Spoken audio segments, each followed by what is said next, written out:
আলহামদুলিল্লাহ ২৫ বছরের সংসার জীবনের সবচেয়ে দামি গিফট পেলাম আমি এবার আমার স্বামীর কাছ থেকে। আর এটা সম্ভব হয়েছে শুধুমাত্র আমার এই ইউটিউব চ্যানেলটার জন্য। আসসালামু আলাইকুম। আমি শিল্পীস কুকিং অ্যান্ড ব্লগ থেকে সবাইকে স্বাগত জানাই। কাছে দূরে যে যেখান থেকে আমার ভিডিওটি দেখছেন আশা করি ভালো আছেন। আজকে আমি আরও একটি নতুন ভিডিও শেয়ার করতে যাচ্ছি আপনাদের সঙ্গে। আশা করছি আপনাদের ভালো লাগবে।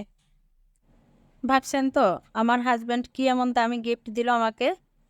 এই যে হাতে যে চিমটিটা দেখছেন এটাই হচ্ছে সবচেয়ে দামি গিফট আমার এই ২৫ বছরের সংসার জীবনের। আসলে ২৫ বছরে আমি অনেক গিফট পেয়েছি।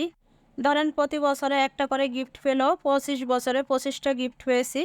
তবে এই ২৫ বছরের গিফটের সবচেয়ে দামি গিফট আমি মনে করি এটা।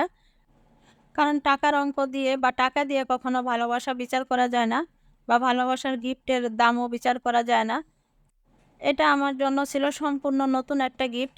কারণ উনি কিচেনের এসব জিনিসপত্রের ব্যাপারে খুবই উদাসীন। এসব ব্যাপারে উনার কোনো ধারণাই নেই।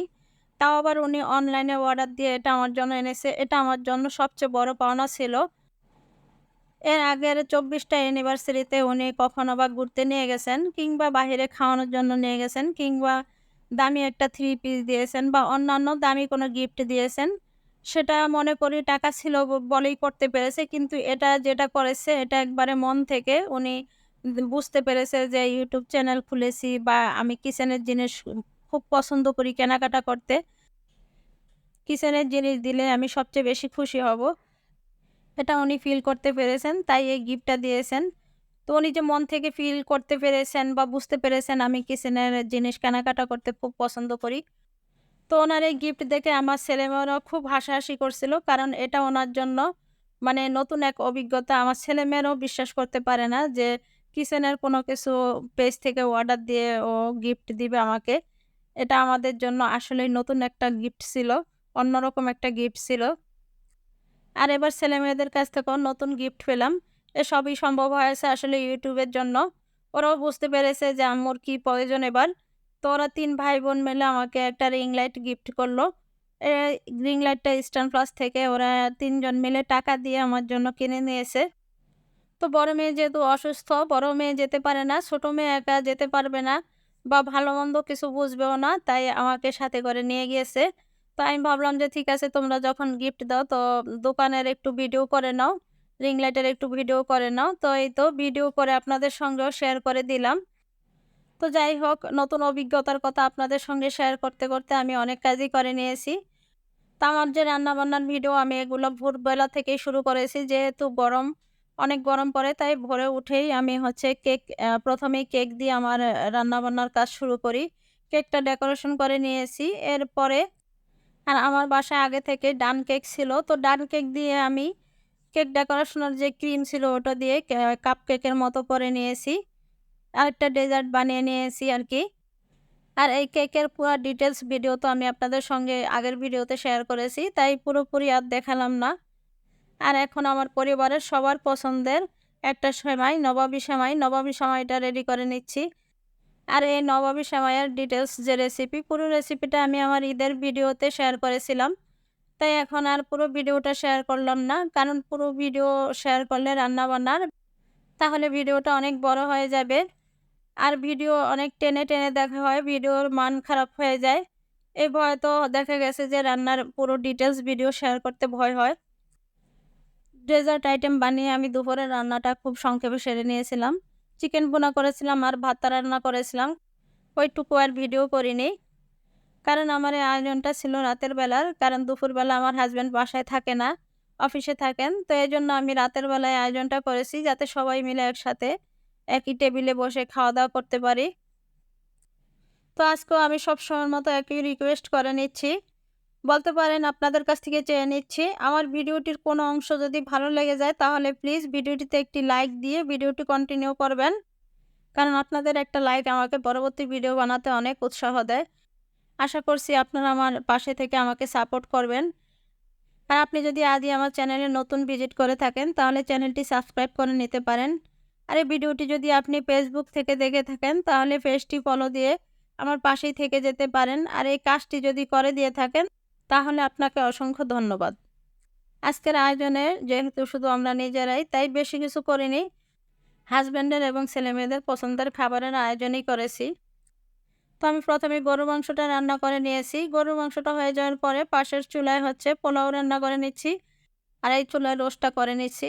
তো রোস্ট করার জন্য আমি প্রথমেই চিকেনে কিছুটা লবণ এবং হলুদ মাখিয়ে তারপরে তেলে ভেজে রোস্টটা করে নিচ্ছি। একটু লবণ আর হলুদ মাখিয়ে রোস্ট করলে রোস্টের কালারটা সুন্দর আসে। চিকেনের কালারটা আরকি সুন্দর আসে। আপনারা হলুদের গুঁড়ার পরিবর্তে হালকা জর্দার রং মাখিয়েও চিকেনটা ভেজে নিতে পারেন। এতে করেও চিকেনের কালারটা সুন্দর আসে। তো এখানে আমি পাকিস্তানি যে মুরগিগুলো ওই মুরগি দিয়ে রোস্ট করেছি। সাথে কিন্তু ব্রয়লারের ২ পিস দিয়েছি। কারণ আমার ছোট মেয়ে পাকিস্তানি মুরগি খেতে চায় না। তো ওর জন্যই আবার ব্রয়লার মুরগি দেওয়া। আসলে আমরা গৃহিণীদের পরিবারের সবার কথা চিন্তা করতে হয়। সবার পছন্দ অপছন্দ মাথায় রেখে তারপরে আমাদের রান্না করতে হয়। সবার পছন্দের রান্না করতে গিয়ে দেখা গেছে আমাদের নিজেদের পছন্দের রান্নার কথাই ভুলে যাই। একটা সময় আসে আমাদের মেয়েদের জীবনে স্বামী সন্তান যা পছন্দ করে ওদের যা ফেভারেট হয় সেটাই আমাদের ফেভারেট হয়ে ওঠে। আমার তো এরকম হয়। আমি তো কখনোই এরকম হয় না যে আমি আমার নিজের পছন্দ মতো মানে নিজের পছন্দের কোনো খাবার রান্না করেছি। ছেলেমেয়েরা যেটা পছন্দ করে, স্বামী যেটা পছন্দ করে ওদের পছন্দ অনুযায়ী রান্না করি। সেটাই হয়ে ওঠে আমার পছন্দের খাবার। আর এই যে এখন যে মাছের আইটেমটা করছি এটা আমার হাসব্যান্ডের খুবই পছন্দের একটা মাছ। এটাকে হয়তো অনেকেই চিনবেন চিতল মাছ। মানে এটার অনেক কাঁটা থাকে, চিকন, চিকন কাঁটা থাকে। তো আমি এটা একটা নতুন রেসিপি আরকি ট্রাই করছি ওর জন্য। কারণ ও এই মাছটা খুবই পছন্দ করে। অবশ্যই এই মাছটা আমরা কেউই খেতে পারি না। আমার ছেলেমেয়েরা বা আমি। কারণ এই মাছে অনেক চিকন কাঁটা থাকে। আর আমি কাঁটাকে খুবই ভয় পাই। কাঁটাওয়ালা মাছ আমি একদমই পছন্দ করি না। মানে কাঁটাওয়ালা মাছ খেতে আমার খুব ভয় লাগে। তো আমি যেটা করেছি মাছের উপরের যে চামড়ার ভিতরের অংশটুকু, মাছটুকু আরকি বের করে নিয়েছি। নিয়ে কাটা বেছে অনেকটা কাবাবের মতো সব রকম মসলা দিয়ে কাবাব মসলা দিয়ে মাখিয়ে তারপরে মাছের হচ্ছে চামড়াটার ভেতরে আবার ঢুকিয়ে সুন্দরভাবে ভেজে নিয়েছি। ভেজে আমি মাছটাকে ছোট, ছোট পিস করে নিয়েছি। আর এই তো আমি সব রকমের মসলা কষিয়ে তারপর মাছটাকে রান্না করে নিচ্ছি। এটা অনেকটা কোপ্তার মতো আরকি রান্না করে নিয়েছি। আমি তেলের মধ্যে বেশি করে পেঁয়াজ বাটা দিয়েছি, আদা রসুন বাটা, জিরা গুঁড়া, ধনিয়ার গুঁড়া, হলুদ গুঁড়া, মরিচের গুঁড়া সব রকমের মসলা দিয়ে আমি অনেকটা সময় ধরে কষিয়ে তারপর হচ্ছে মাছগুলো দিয়ে দিয়েছি। এরপরে কাঁচামরিচ দিয়েছি। আর এখন কিছুটা টেস্টিং সল্ট দিয়ে দিলাম। এই টেস্টিং সল্ট দেওয়ার কারণে মাছের টেস্টটা আরো ভালো আসে। আমি যেহেতু এই মাছের রেসিপিটা আজই ১ম ট্রাই করেছিলাম, তো এজন্য ভয়ে ছিলাম যে আসলে খেতে কেমন হয়? আলহামদুলিল্লাহ ভালোই হয়েছে। আমার হাসব্যান্ডও খেতে পছন্দ করেছে। কারণ এটার ভিতরে কোনো কাঁটা ছিল না। ওভাবে আর কাঁটা বাছতে হয় না আরকি। কাঁটা তো আমি আগেই সব সরিয়ে নিয়েছি। আর এই মাছটাকে চাইলে আপনারা এভাবে ভিতর থেকে মাছের এই অংশটুকু বের করে কাবাবও বানিয়ে নিতে পারেন। এই মাছের কাবাব খেতেও অসম্ভব মজার হয়। এর আগে আমি এই মাছের কাবাবটা অনেকবার বাসায় বানিয়েছি। তো আজকের মতো আমি ভিডিওটা এখানেই শেষ করছি। দেখা হবে নতুন কোনো ভিডিও নিয়ে। সেই পর্যন্ত সবাই ভালো থাকবেন, সুস্থ থাকবেন। আল্লাহ হাফেজ। আসসালামু আলাইকুম।